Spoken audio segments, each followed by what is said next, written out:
Hey everybody, Brad here. I'm back again for the end of my time at the RV inspector course. I now have a new hat, a new certificate, and a new patch to put on a shirt. But I had a great time in the inspector course. I really enjoyed it. And if you have completed the fundamentals class, you can come here to the inspector course.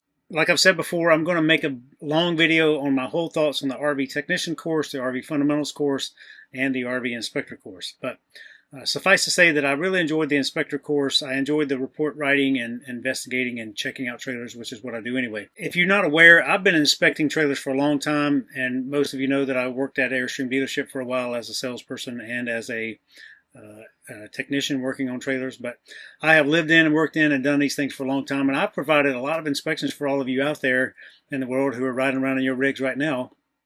But now I have a governing body who can say that I am truly qualified to inspect all RVs, and that's the spectrum. I've been doing Airstreams for a long time, but now I can inspect all trailers. I disagree with the level of inspection that the governing body here has, but I understand why it is what it is. And again, I'll go into more depth on that on my long form video about the whole school here. But if you came through the inspector program a year ago, it's a totally different revamped course from back then.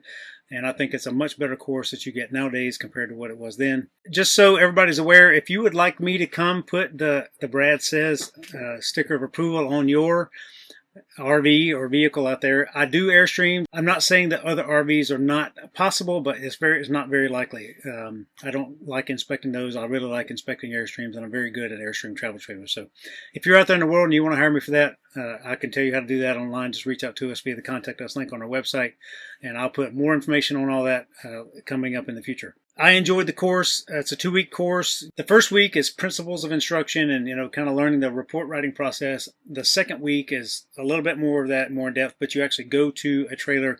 You conduct an 8-hour-long inspection all day, and then the whole next day you spend writing the report.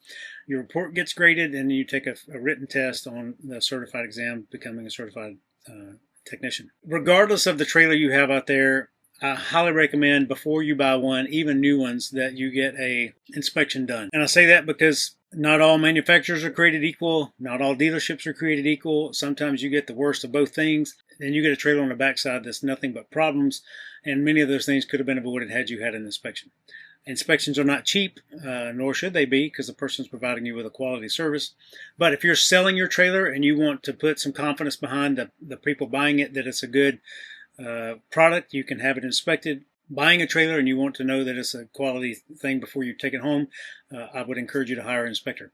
Not all inspectors are created equal. Just because I'm a certified inspector doesn't mean that I'm a qualified inspector. So go to rvhelp.com, look up inspectors in your area, look up technicians in your area, and see if you can get somebody out who is qualified to inspect your trailer before you buy. But that's all for now. Thank you all very much. Love you all. Have a wonderful day.